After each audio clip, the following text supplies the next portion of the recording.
We will be talking about the biocontainment and greenhouse facilities here at CSU, and I'll be talking about the main part of it, and then Heather will kind of wrap up with the regulation and a little bit more on the technical side of that, of the regulation and compliance aspect of it. A little bit more about me, because why not? I first got involved in biocontainment about 12 years ago. Bob Ellis and Dan Adair were giving their annual biosafety and biocontainment training course here in Fort Collins, and they used to tour my USDA ARS greenhouses that I managed. And that was really there where I was first introduced to plant biosafety containment. And it was super exciting, and somehow I found myself into this land, and I've kind of, grown in this direction of agriculture and research. And, like the intro said, that I spent a lot of years in commercial industry.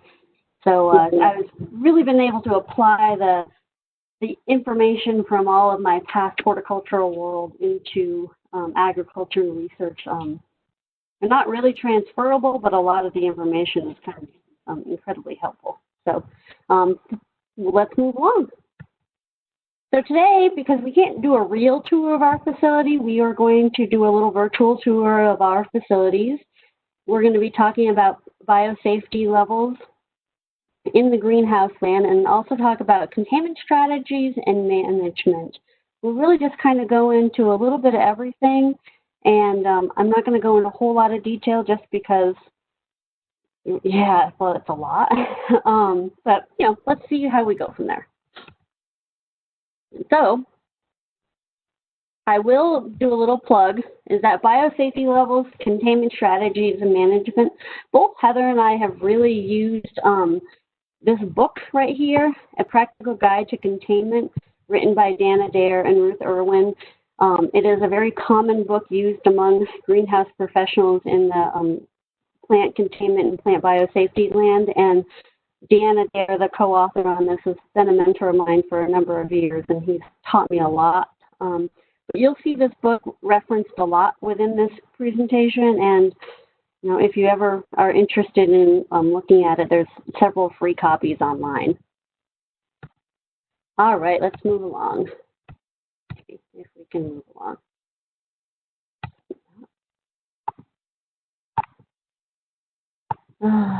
All right, there we go. All right, so we have two greenhouse locations. One at the Foothills campus out on the Foothills campus of CSU, and the other one located on main campus. The campus is located at the Engineering Research Center, so just north of the main Foothills campus. About 5,000 square feet of space. It's really remote and secure, primarily because there's rattlesnakes out there that protect everything. It's large and open. It's really great for large commercial crops. Right now we're growing some hemp out there, and it's also really good for larger trees like peaches. Some of the work that we do is working with peaches and pathogens. So that is a really extra bonus space for us. We were running out of space, so that 5,000 square feet really gave us a little bit more space. You can see here, I believe the previous presenters I've mentioned the word leaky, and this is a perfect example of a leaky greenhouse. They're not research designed at all. They're really just basic greenhouses. They really focus on, prior to us moving in there, they focused on Hurricane Katrina and levee system. So you can kind of see over on the left-hand side, there's an imitation levee over there. But they work for us. They're not ideal, but they work, and they're free as of now.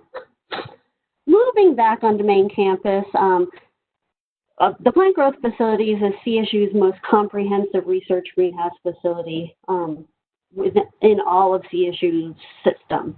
It's been there since about the 1960s, the original building, which is the larger part. It was renovated in the mid-90s to kind of retrofit and bring things up to date a little bit more, clean it up a bit more. And then we also have the south houses, which we'll spend most of the day looking at these houses. You'll kind of see they're just a little bit more south, I guess, if you will, They're smaller greenhouse bays, but they also gives us a lot more research capabilities over there. So we are part of the Agriculture Experiment Station under the umbrella of the College of Agricultural Science, and we're also an institutional core research facility. So what that really means is that we do research and we're also provide services. So we really are there to assist researchers in their research. We're also there to provide services. We're really there to facilitate and enable researchers. We have a large variety of crops that are living in this facility, and we support about 5 different colleges, 8 departments, and about 40 to 45 PIs, depending on this time. Right now, we probably have about 10 PIs. They are all remote working. We do have some researchers that are still coming into the building, but it is all remote research at the moment. Our main building is about 42,000 square feet, so it is a pretty big facility. On the left, you'll see this map here. The right-hand side is obviously more research, and I'll talk about that a little bit more, and the left-hand side is all open to the public. So we have a main office, our laboratory space, warehouse space, classroom, a teaching greenhouse, conservatory, growth chambers, and research greenhouses, all within this 42,000 square feet. We also have about $39 million between the main facility and the south facility that we have of research going on. So it's really important to keep security high. On the right-hand side is limited access, and you can still get in there. It doesn't require high security, but we really do try to keep undergraduates out of there because we all know they tend to get in a little mischief sometimes. Some of the research that we do in those restricted areas include wheat breeding and genetics. It's maybe like the second one in the country about we're working on wheat breeding, second largest wheat breeding group. We also work on evolutionary genetics of natural plant propagation or populations, particularly looking at hemp right now. Soil management practices to mitigate climate change. Over on this right-hand side, you'll see this. It's a carbon labeling chamber. I like to call it a contraption, but it's actually incredibly helpful to identify carbon exchange and the details of the research I'm not super familiar with. We also look at plant hormones and regulation in, that's a big mouthful, immunity and plant growth with Arabidopsis. We work a lot with Arabidopsis in our facility. It is one of our most common crops. They're all done in growth chambers. We also have, we support education and teaching. So we have a classroom holds normally about 350 students. Normally this time of year, when COVID hit, obviously we shut down. So we have about 350 students that go throughout the building. Next week, it'll be all the same amount of students, but just spread out more throughout the week. So it'll be interesting. We'll see how we go. Some of the classes that we do are Horticulture 100 classes, plant propagation labs, and things like that. Moving into the conservatory, plant identification, study areas, and yoga. This conservatory is used quite often. Right now it's all roped off with caution tape, but it's used on a regular basis for all sorts of classes and events, which in the future I really would like to see us expand that into something more exciting than just yoga class. And finally, we have the teaching greenhouse. This is where students really get to have this hands-on experience of growing, setting up irrigation lines, watering, propagating, looking at plant pathology and insects and diseases. So it's a really good opportunity for students to really get their hands on in the greenhouses. All right, let's see. Design. We are originally, where are we? Oh yeah, so we have a similar size in design as a production greenhouse. They're very large open greenhouses. They're really big. They're about 2,800 square feet of space, not ideal for researchers. but it's what we have. There's 8 to 9 rolling benches in there, and you know they have their pros and cons. Originally, when they were built, I think they were built more for production size, but that was in the 60s and a totally different time. As in the management side of things, I end up having to put multiple labs in one bay. You can kind of see based on my little world map here I have, there's a lot of juggling that goes on. And no, hold on for 1 second, please. Maddie, upstairs and quiet, please. Sorry about that. The problem is with having these large open bays is that no one gets the customized environmental conditions or lighting. Is everybody, they have to share. They really have to play well together.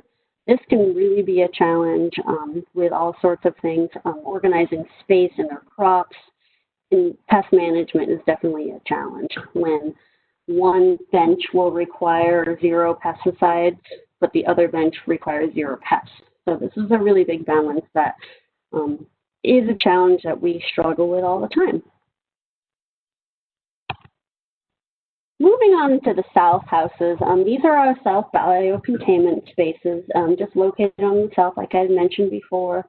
They were originally designed back in the 60s also, but recently renovated in like late 90s, early 2000s, really to accommodate one of our main researchers here on campus for biosafety and her research that she works with select agents.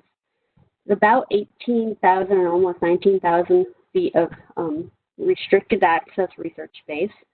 And you'll notice on the left-hand side, they're not really labeled or advertised as what they are, which I've considered labeling them and telling everybody who they are, but there's too many curious people, so it's just easier to kind of keep it quiet that way.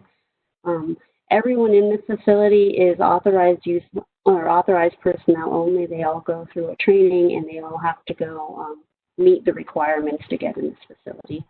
You also see on this door is a little QR code. Right now during COVID, all employees of CSU, if they're on campus, are required to submit an employee health screening form every day. So this is just one way to try to make their life a little bit easier. All right, so within this biocontainment facility, we have several amenities, I guess, if you will. We have a growth chamber hotel, which is this guy in the middle. There is about 15 growth chambers in there, and we can accommodate probably about another 10 more. Hopefully we'll be getting those soon. We have a lab space where you can work in. We have an autoclave room. Everything that is in our facility, most everything requires going through the autoclave first before leaving the facility. We have a large generator for backup power, and we also have 6 bays of greenhouses within the facility. So as you can see, the bays over here are a lot smaller than the bays on the other side of the facility. They do not have exit doors that go directly to the outside. It is all through one corridor. I can get you right there. And like I said earlier, all of this area is restricted access. Only those that have a space in this area are permitted to come over into this area. 3 of the doors are locking at all times. The other 3 are locked when necessary. Let's see. The purpose, so why is the purpose of containment with plants? It's really to prevent papules in other organizations, or not organizations, organisms from inside the greenhouse to receptive environments outside. In plant biosafety, some of these organisms consist of transgenic and GMOs, exotic organisms, noxious weeds, plant and insect pathogens, insects, pests, predators, parasitoids, quarantine materials, and dual pathogen select agents. Everything in yellow we currently have to one degree or another in our facility. We do have some noxious weeds in another facility, but they're not noxious enough, I guess, if you will, to qualify being in the system. in this facility. We don't have any exotic organisms right now and no quarantine material right now. So this kind of varies per year depending on the research that's coming in. But it's we do really try to keep this group of people over into the South House. It's just none of them make very good neighbors. So moving on to physical containment. There's a number of ways that we can do physical containment in the greenhouse. I know the guys earlier were talking about biocontainment space and how, like, what they had to do to kind of keep the containment. So some of those include sealing of greenhouses, roofing, just like you would do at your own houses, to really make sure that the roofing and your windows are sealed and that there's no air coming through. We routinely go through and ensure all of our seals are up to date and the caulking isn't cracking and that the door sweeps are working well enough. Just little things like that. Anywhere an insect or a pathogen can escape out. It's just similar to your home. Insect screening, we have them on the intake air, and we also have them on the exhaust air, I guess, if you will, in the greenhouse. This is a great way to slow down insects and pathogens. The only problem is that it really slows down airflow also. So the design of the facility has to accommodate the insect screening. Retrofitting with the insect screening, it works, but not always as well as you'd think it would. Pollen filtration, that's a hard one to do. Pollen sizes and grain vary so much that it's really hard to get the right size, and then it greatly reduces your airflow. Air pressure, there's two ways. You could do a negative pressure or a positive pressure. Most of our greenhouses are just negative pressure. It comes down from the corridor and flies out. So there's not a lot of contamination across one greenhouse to another just because of the way the airflow works. Insect cages, we work a lot with insects, and this is probably the best way to keep them contained. And location, you really want to make sure that the area around the facility is clean, it's open, it's not in the middle of like a wheat field where they can propagate out. So just kind of little things like that make a really big difference. All of this is maintained through a lot of the similar things that we do for COVID, oddly enough. Greenhouse personnel is highly trained. We also have a whole lot of attention to detail and are particular with rules. Access, we make sure that no one goes in there unless they are need access or they are escorted by someone to gain access.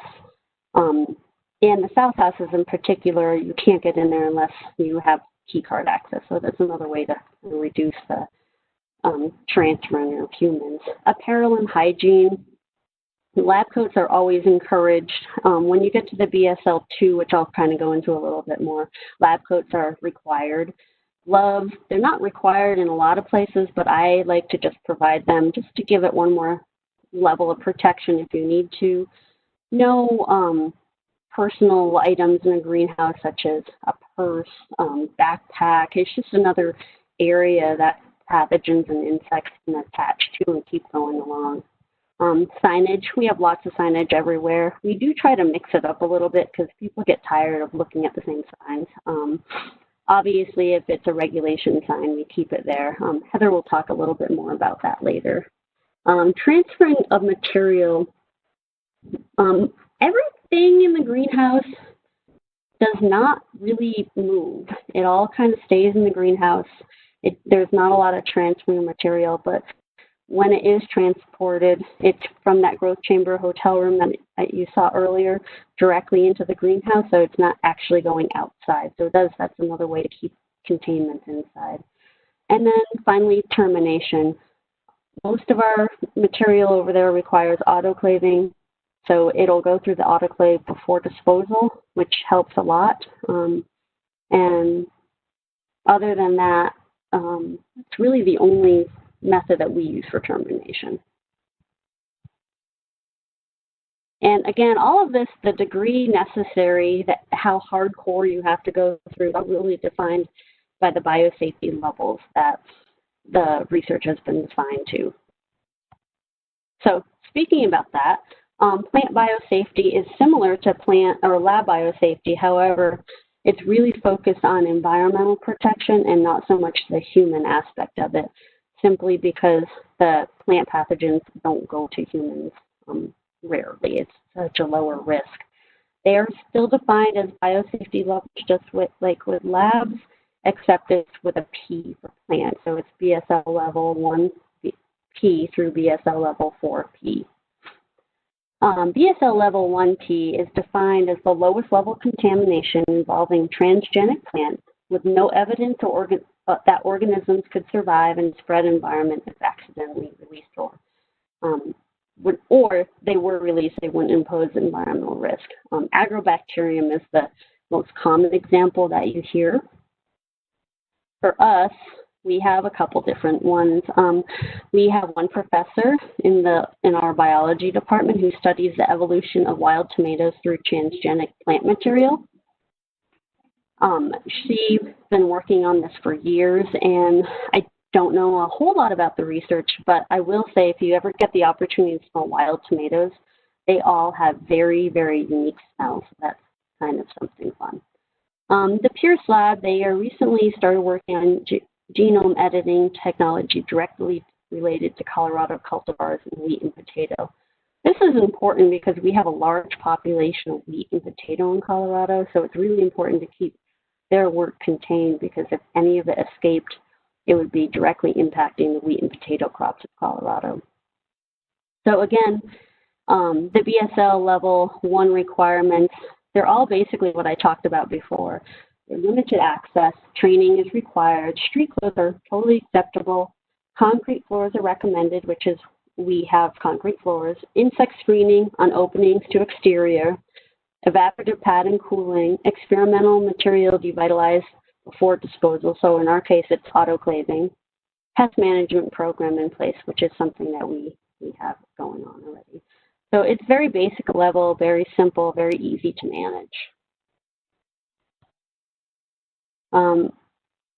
Another one is the OD lab. They look at insects and herbivores, identifying genetic differentiation of insect herbivores.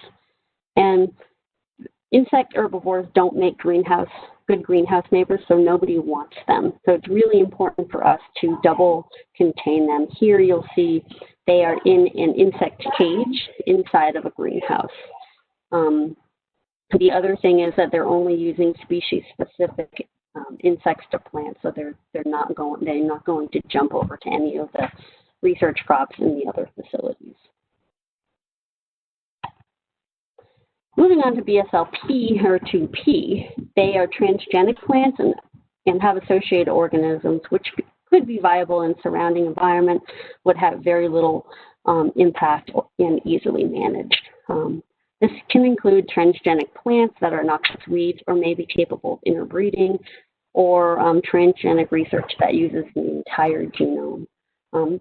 For us, this is, or common one is the pink bollworm in cotton.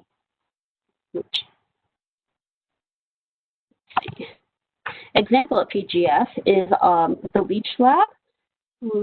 Jan Leach is the one that spearheaded all of the design of this greenhouse facility in the first place, and it's her research that required us to have such a high containment greenhouse. She works on Xanthomonas oryzae, which is considered a select agent. Therefore, our level of security has gone up. I do believe that Heather will be talking about this a little bit more also, so I'm not going to go too much into this. But all of our signs, we keep signs over here. Moving on to the facility requirements, signage is required, indicating restricted access. Records of transporting live material in and out of the greenhouse is required. Behind the greenhouse, there is a sign-in, sign-out book, which all visitors and researchers must sign in and out of every day. Greenhouses must be locked when unoccupied, and autoclave must be available for treatment containing plant material and soil. So everything that goes comes out of that greenhouse is autoclaved.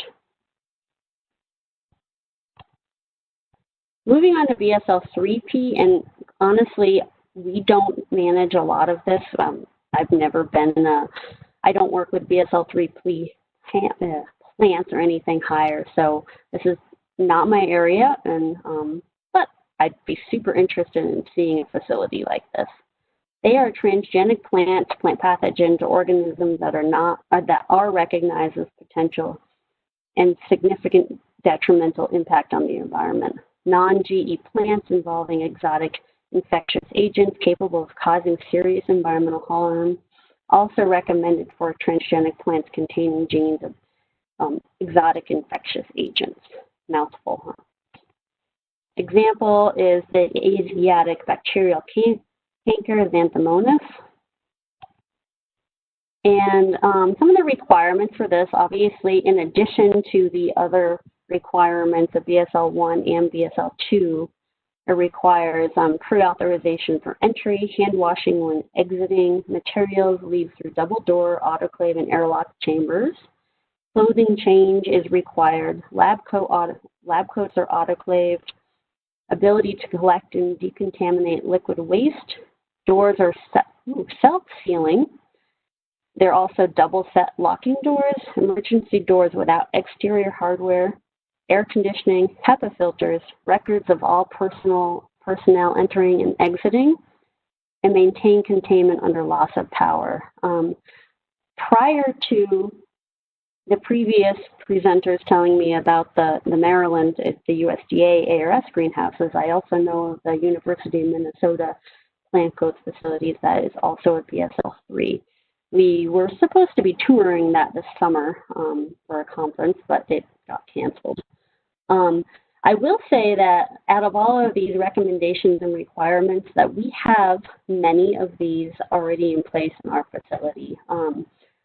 Not primarily emergency doors without exterior hardware. That's about it. So yeah, and we also have a as I had talked earlier, we also have a generator, so everything in that facility can still be maintained under loss of power. Heather can kind of steer me in this direction later, but I think that our facility could be a BSL-3 if we put retrofitted a few things in there, but it'd also be a lot more money. We'll see. Moving on to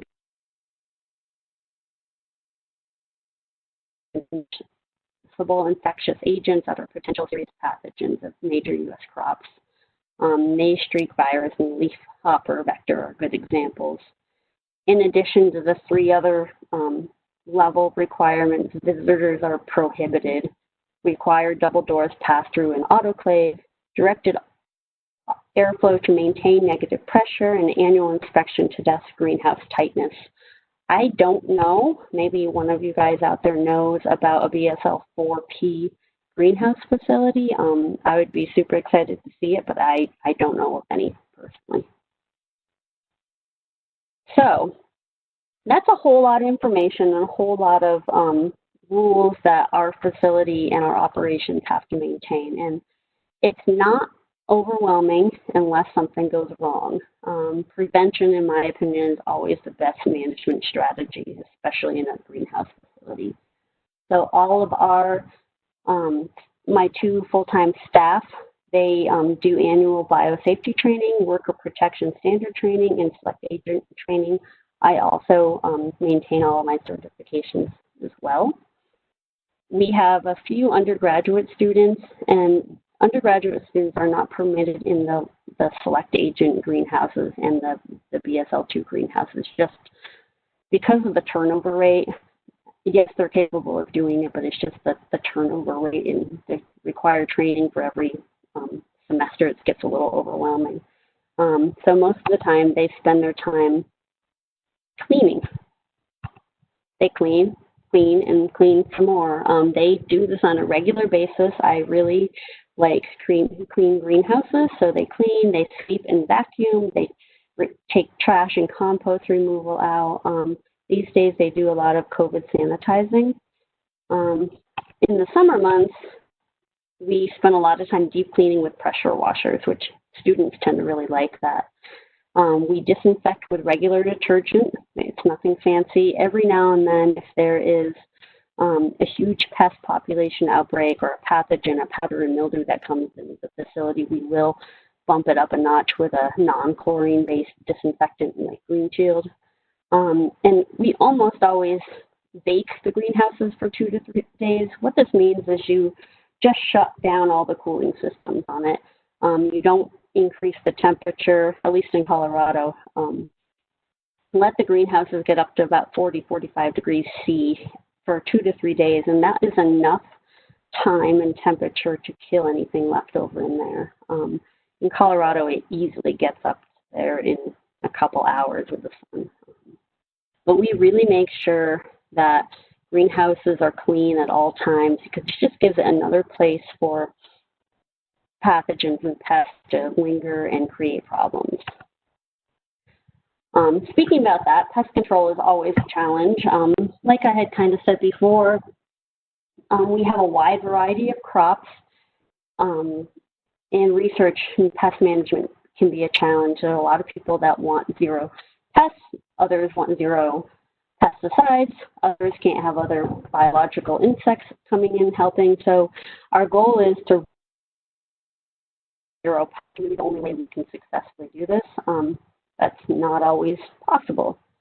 So we follow basic IPM principles to control and reduce our populations. Cultural, we really keep everything clean as much as we can. We encourage people to do a mode of entry. So if there's a greenhouse that's dirty and a greenhouse that's clean, you go into the clean house first, and then you go into the dirty house. You don't go the opposite because the insects and pathogens and pests just walk along with you. Physical control, this is probably my staff's favorite game ever. Insects are, depending on the species, are really easy to kill by hand sometimes. When there's an aphid cluster on a wheat, say, there's no point in using a pesticide. You can just go up and squish them. It's satisfying, and it also really does buy us time enough to get that pest threshold high enough for us to justify spraying. Another thing that we do, and it works really well, is washing them off with just high pressure water. Again, whenever we can do to lower the pest threshold works for us. Obviously, we do use biological control, so insects eating other insects, and we also use chemical control. It does require us to use a lot of for us to apply pesticides, we need a high threshold. So we really do try to keep our pesticides low, or our pests low, so that we don't have to use pesticides as often. For the most part, it works. Every now and then we have outbreaks. It's just kind of what happens in the land of greenhouses. So far, you have looked at the tour of plant growth facilities. You've done a South House biocontainment tour, and we talked a little bit about the containment strategies. I've introduced plant biosafety levels, organisms that require containment, and managing the risks. And the purpose of all of this is doing our part. I really like to think in this small, subtle way that we are doing our part in saving the world. We're managing the risks to the environment, but we're also facilitating amazing research that can really long-term help humans and environment. That's how I get through the day, is I like to just think that I'm saving the world.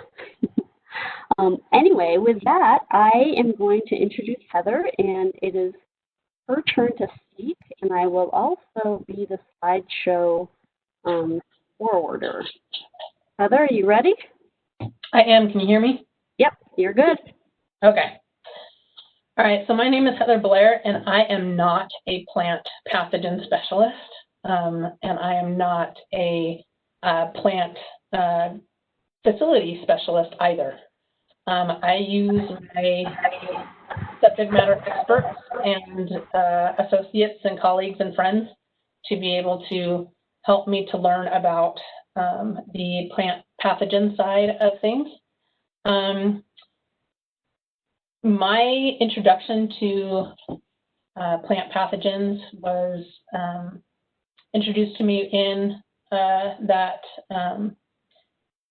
course that Tammy had talked about, the biosafety and biosecurity training course that Bob Ellis put together. And I took that course, and it really opened my mind to the different areas of biosafety and biosecurity. And my background is in molecular biology and bacteriology, and mainly working with the select agents and in the select agent programs, but mainly with the bacterial agents and the non-plant and animal pathogen type agents. So I am going to be talking about the select agent and the compliance, I guess the regulation side, which is not all of our favorites, but it is very important. Like Tammy mentioned, we do want to make sure that our environment is safe, and that our food and agriculture production is safe and secure. And so I'm going to first introduce the plant select agents, plant pathogen select agents. And again, I am not a plant specialist. I have gotten this information from other individuals and from other resources. And I'm going off of just what I was able to find, a lot of it just online and in my previous courses and talks with colleagues. So the first one I'm going to talk about, and again, I'm going to mess up the scientific names of these, but I'll do the best I can. So the first one I want to talk about is the red leaf blotch Coniotherium glycines, and don't really know much about it. We haven't worked with it in our facility. From what I was able to gather, it is a biosafety level 3 plant biocontainment. Another one is the Philippine downy mildew, which you can see the scientific name there. I'm not even going to try. And that one, I could not find any information on the biocontainment level for that one. There's also the bacterial wilt of tomato and potato, or brown rot, and that's the Ralstonia solanacearum, or, yep, I'm going to mess up the names, but typically the race 3 biovar 2, and it's a soil-borne motile gram-negative bacteria with a polar flagellar tuft. And according to the ATCC, it's a biosafety level 1. However, I believe with plant biocontainment, it's a biosafety level 2. And then the next one is the bacterial head blight of grasses, and primarily it's the rye grasses.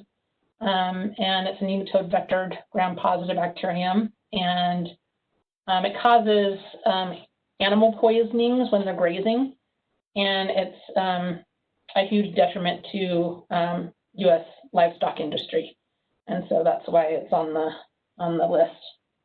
And then, Tammy, if you can move on to the next slide.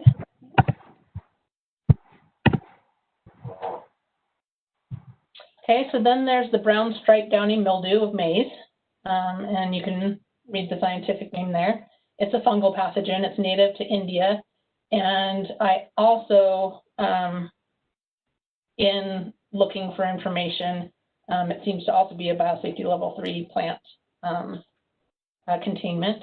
And then the potato wart disease, or black scab, and then Xanthomonas oryzae, which is the bacterial blight of rice, and is biosafety level 2 plant containment.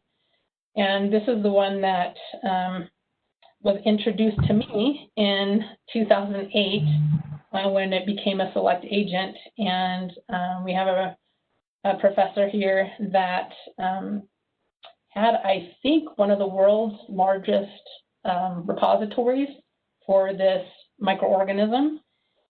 And so when it became a select agent,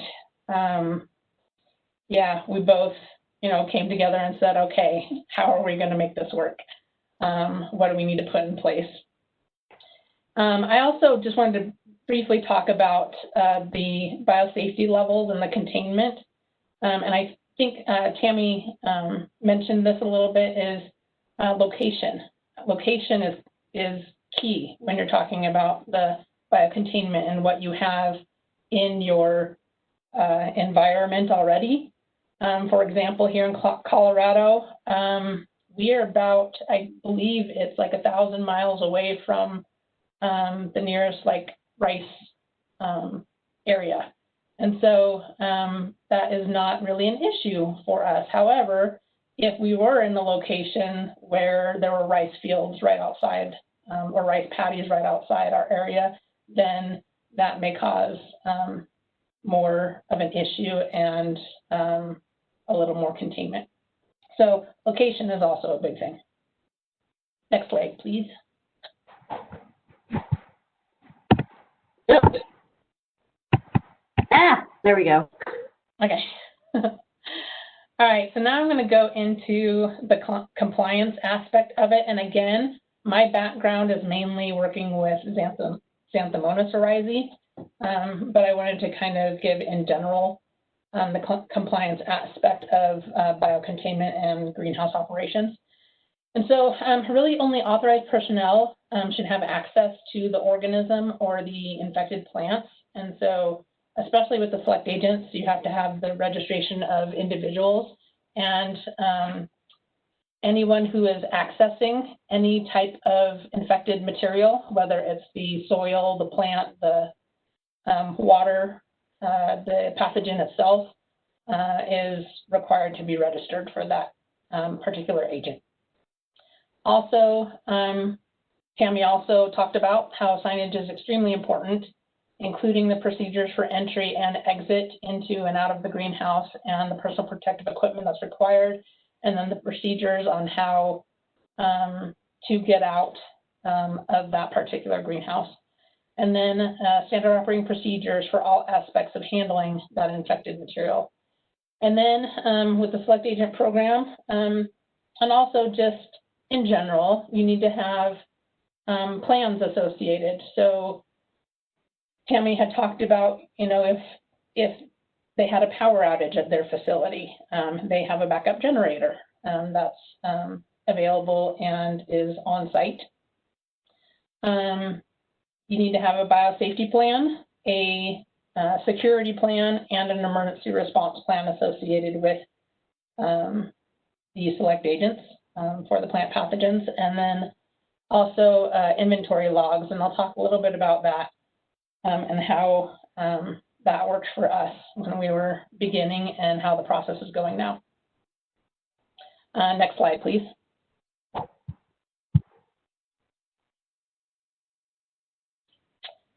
Okay, so also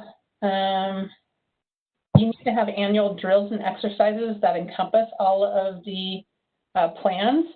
And so this has been pretty interesting when we work out a scenario with the LEACH research group. It's been kind of fun to go through different scenarios.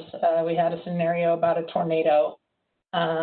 We had a scenario this past time about a bomb threat leading into stealing of plants and equipment for individuals who wanted to grow marijuana or whatever else, and the equipment is expensive sometimes, and so they broke in and then they stole some of the plants and realized that they weren't the plants that they wanted, and dropped them outside of the greenhouse. And just trying to get these ideas so that we can cover all of the plans in one scenario instead of having 3 different scenarios.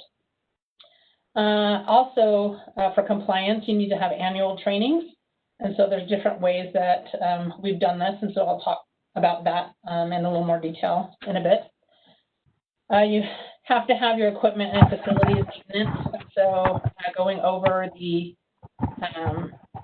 autoclave maintenance, the greenhouse. When the principal investigators are receiving their plant pathogens and their materials, permits are required. And so we need to make sure that they're complying with those permits. Here at CSU, the principal investigator is required to get those permits for their particular research. And then floor plans need to be available, as well as the how the facility was designed and constructed and the commissioning. And then you need to have your procedures and engineering controls for the waste disposal and the treatment, including the water. And then pest control, like Tammy had talked about, you need to keep track of expiration dates on disinfectants and inactivation procedures if you're going to be moving those to a unregistered lab space for further research. Next slide, please.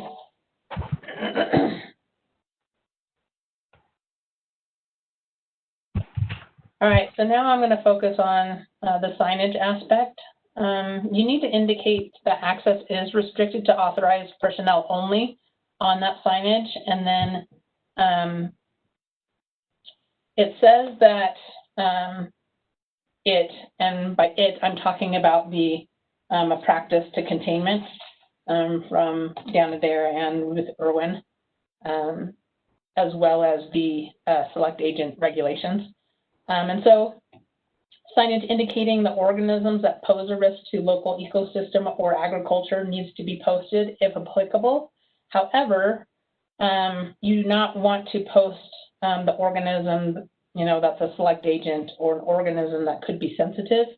So you have to be careful about where you're posting the signage and how you're posting the signage, like Tammy talked about. You need to put the name and number of the persons responsible. So, you want to have the greenhouse manager on your signage. You want to have the principal investigator, the lab manager, those people that if something goes wrong, that's the contact that you want them to go to first. And then the plants that are in use in that greenhouse, and then any special requirements for the particular greenhouse in question. Next slide, please.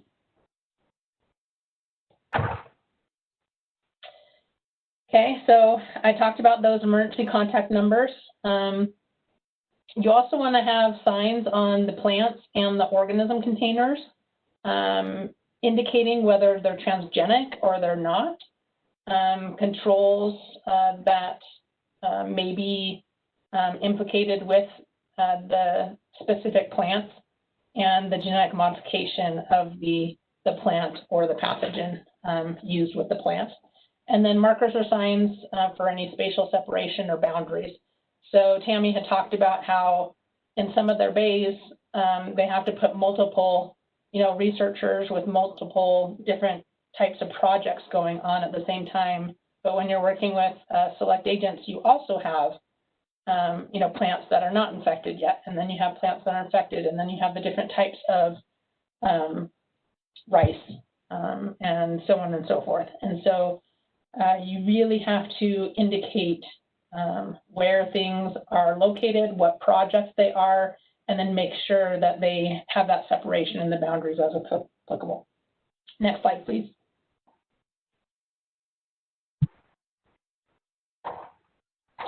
Okay, now for security, the greenhouses need to be locked, and the rooms to the growth chambers also need to be locked. And then the growth chamber doors themselves, if they contain those select agents, they also need to be locked, so that only individuals who are registered for those particular agents can access the growth chambers. At CSU, we have found that the key lock boxes are really handy. That way you don't have keys that are floating around, and like Tammy talked about with the undergraduates and graduate students, they're here for only so long and then they leave. Or, there might be individuals that are in the military and they get called or deployed. And so it's just nice to have a key lock box, and then you can change the code on the lock box instead of having to change the doors and the keys every time somebody leaves and forgets to give you the key back. Also, key card access to and from the exterior of the greenhouse has been extremely useful as well for restricted access. And so we actually use both. And then, again, talking about the selected agents, you have to have that security risk assessment and a background check. And then you have to keep track of the autoclave and disposal records, not just the autoclave records, but also the water treatment and water disposal records, and the soil and the pots, so on and so forth. So you just have a record of cleaning. And then the logs of access to the space. And so we've had a hard time with the logs to the spaces of the greenhouses because, you know, greenhouses are humid and they're hot, and the paper tends to crinkle and run, the ink runs. And so we have, the Leach's group has come up with putting their materials in a lid. So putting a lid over the lab notebooks and the plans and the procedures and those types of things, and then everything that we can gets laminated. Also, the signage to the front of the greenhouse, the caution sign, the biosafety level, we had a heavy kind of plastic material on there with stickers, and within like 3 months, the stickers had already, you know, with the sunlight and everything, that you just couldn't read them at all. And so we worked out another way to be able to make the signage last a little bit longer. And so those are just kind of things that we kind of learned to figure out over time. Next slide, please.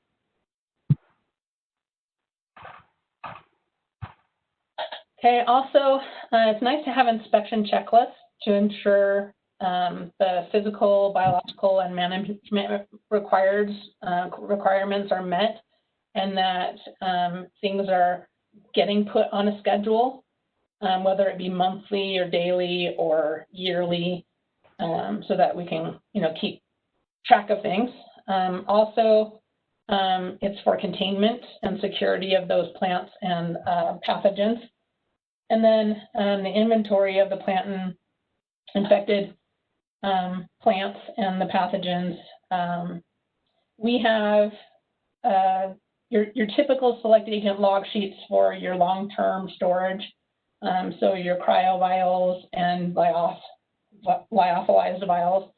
And then you also want to have logs for the infected plants and the projects that go with the plants, so then you can connect it back to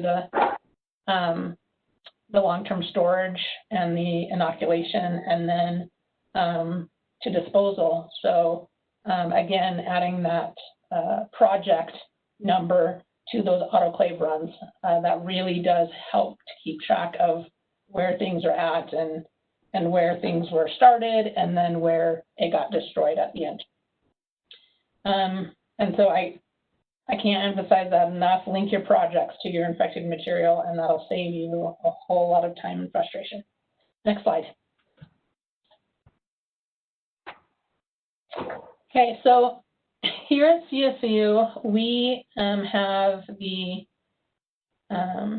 individuals that are working with Xanthomonas go through different types of training, and I'm sure Tammy can go through the in-person trainings that her and her group provides as well. But one of those is our Biosafety Level 1 and 2 online training. So this training is online, it's PowerPoint slides, and it basically goes through the responsibilities of each individual associated with working in that Biosafety Level 1 or Biosafety Level 2 containment facility, including the plant facilities. what risk groups and biosafety levels are to give them an idea. The biosafety controls that can be used and should be implemented, and then the microbiological practices, both the standard practices and then the special practices associated with the particular microorganisms that are being worked with by the individuals. The personal protective equipment, why you pick certain personal protective equipment, why some is not necessarily, why some is necessary, signage and what that means and why it's there, biohazardous waste, how to go through labeling the waste, using the proper bags, how to seal it, how to verify that it has been inactivated, and then how to dispose of it properly. And then very important, how to handle sharps when you're going through these procedures, safety equipment that can be used or that's available, and disinfection versus sterilization. A lot of people get confused about what disinfection means versus what sterilization means. And then how to transport the biological material and the infected material. We have our plant facility is in one building, and then the greenhouses are located in a different building. And so it's important to go through on how to transport it between buildings, and then also go through any spill cleanup or incident response. So if it doesn't go right, then they have what they need during that process, and then also who to contact. Next slide, please.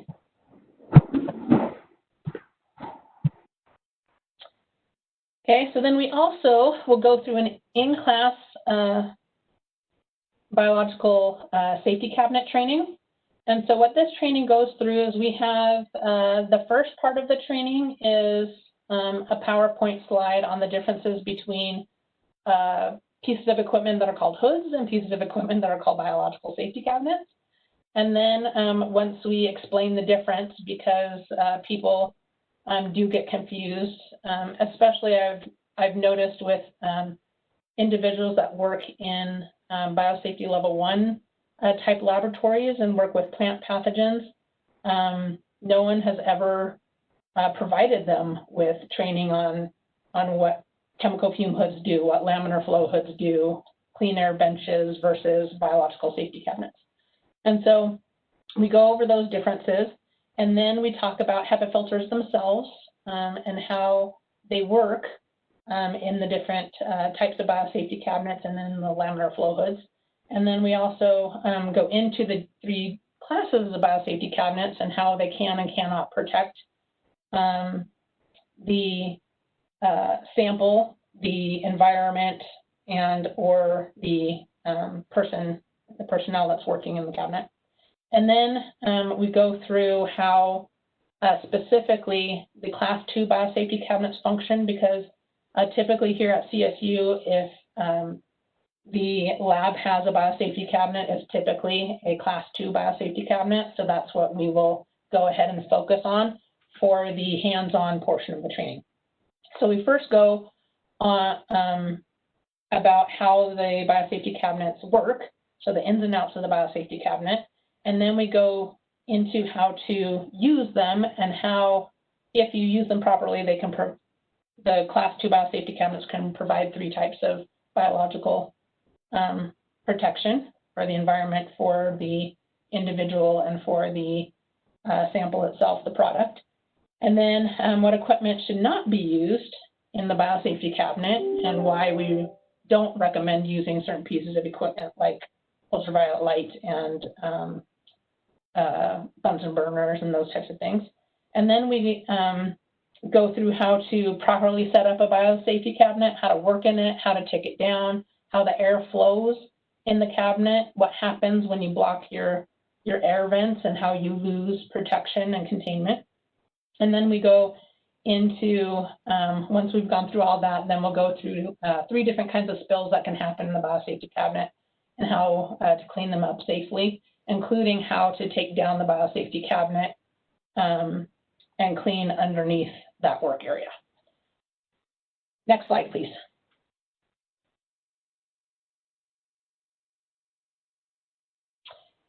Okay, so another training that we go over is the Select Agent Rules and Regulations training, but I wasn't going to go into all those details because it's pretty much, if you work with Select Agents, then it's the general stuff that you need to know when you work with Select Agents. And so the Leach Lab group, Tammy and her group, they all go through the Select Agent Rules and Regulations online training and complete a quiz for that too. And so that's all I have. If you have any questions at all, feel free to ask. Tammy probably knows better than I do. Again, I use my subject matter expert resources to help me learn more about the plant pathogen side of the Select Agent program and biosafety. And with that, thank you very much. That was great. Thanks. I think we have a lot more insight now into greenhouse operations and biosafety. I think probably a lot of us, our expertise or our experiences in other areas other than plant biosafety. So this was excellent. We do have a couple of questions. Heather, I'm going to start with you. What was the solution to the faded signs that you mentioned that, faded with time? How did you address that? So what we ended up doing is we just made a bunch of paper caution signs. So it looked like the placard and the stickers, but it was paper. And then we laminated it. And so we made basically the same signs so that the lab manager, when they noticed that they were fading, could just go ahead and pull it off and put on the new one. So that was our solution. Okay, great. And there was a request to put up the last reference slide again.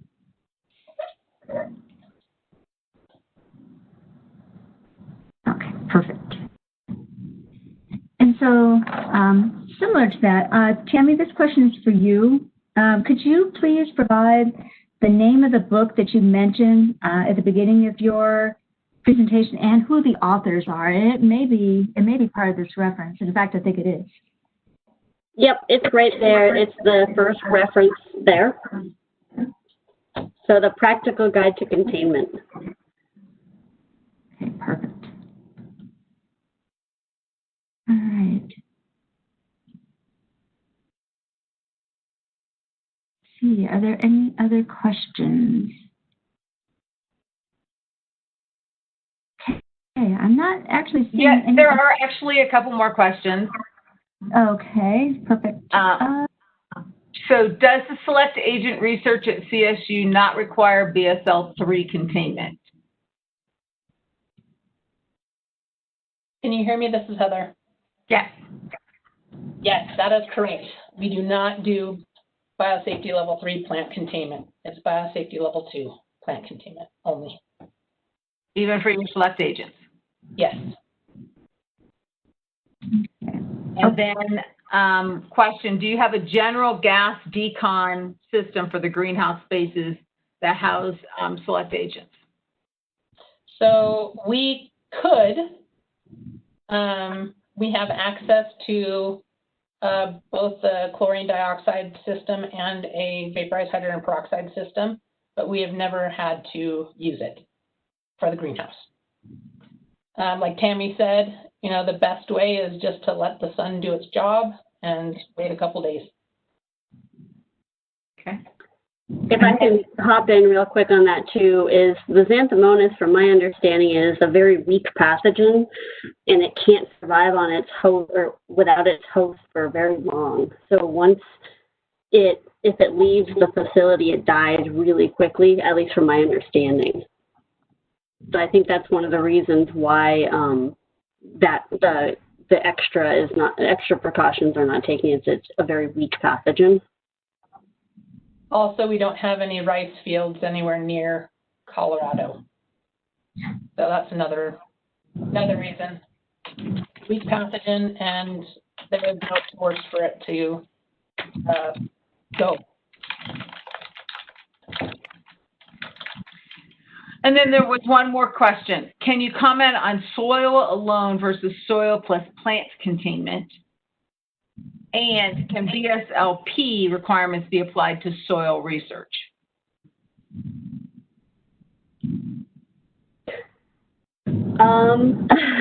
I know that the containment aspect of the soil and the plants, there's no difference in containment. There's no difference in the devitalization. All of it is autoclaved. And as for the soil aspect, I don't know that answer. Heather, do you have any answer for that? I would assume, I do not know exactly, but I would assume that any pathogen that's in the soil would also, you know, if it can live and survive in that soil and it's a pathogen of concern, then it would be treated just like a plant would, or an animal, or anything else that that pathogen could survive. Yes. Most of the time, like, I can't even remember the last time we have a soil-borne pathogen. It's very rare. And in that case, we would autoclave everything anyway, but I can't even remember the last time we had a soil-borne pathogen. I believe we do have one researcher that's going to be looking into that, and they are going to treat the soil by autoclaving, just like they would the plant and the plant material. Oh, okay, yep, our new guy. The water, yeah, the water that comes off of it, all of it would be treated. Yeah.